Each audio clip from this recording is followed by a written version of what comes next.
Hi, ഇതെൻ്റെ വീട്ടിലെ നല്ല ഭംഗിയുള്ളൊരു ഹാങ്ങിങ് വിങ്കയാണ് കേട്ടോ. നല്ല ഭംഗിയുള്ള മെജന്ത കളറാണ്, നല്ല ഡാർക്ക് മെജന്ത കളറാണ്. ഇഷ്ടം പോലെ പൂ പിടിച്ചിട്ടുണ്ട്. അതുമാത്രമല്ല, ഇത് ഇപ്പോൾ ഒരു ഇച്ചിരി മഴയൊക്കെ പെയ്തുകൊണ്ട് കുറച്ച് ഇല ഒന്ന് മഞ്ഞളിച്ചിട്ടുണ്ടെന്നല്ലാതെ ശരിക്കും പൂവും മൊട്ടുകളും ഉണ്ട്. എത്ര ഭംഗിയാണെന്നുണ്ടോ.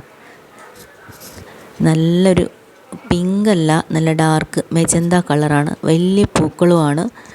കണ്ടില്ലേ എത്ര ഭംഗി. പിന്നെ അതിൻ്റെ നടുക്ക് ചെറിയ ഒരു മെറൂൺ കളർ പോലൊരു ഇത് കളറും ഉണ്ട് കേട്ടോ.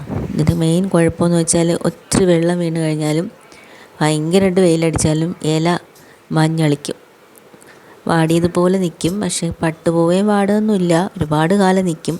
പിന്നെ നമുക്കിതിൻ്റെ തണ്ട് മുറിച്ച് പുതിയതുണ്ടാക്കുകയും ചെയ്യാം. ആ പൂ നിൽക്കുന്ന ഭാഗത്ത് ഒരു അല്പം ദൂരം വെച്ച് കട്ട് ചെയ്തിട്ട് നന്നായിട്ട് മണ്ണിൽ അമർത്തി വെച്ച് കൊടുത്താൽ ഇഷ്ടം പോലെ ഇതിൽ നിന്ന് ചെടികൾ ഉണ്ടാക്കിയെടുക്കാൻ പറ്റും. ഒരു ഹാങ്ങിങ് വെറൈറ്റിയാണ്, അതുകൊണ്ട് തന്നെ താഴേക്ക് തന്നെ അത് തൂങ്ങിക്കിടക്കുകയും ചെയ്യും. പൂ കാണാൻ നല്ല ഭംഗിയാണ് കേട്ടോ.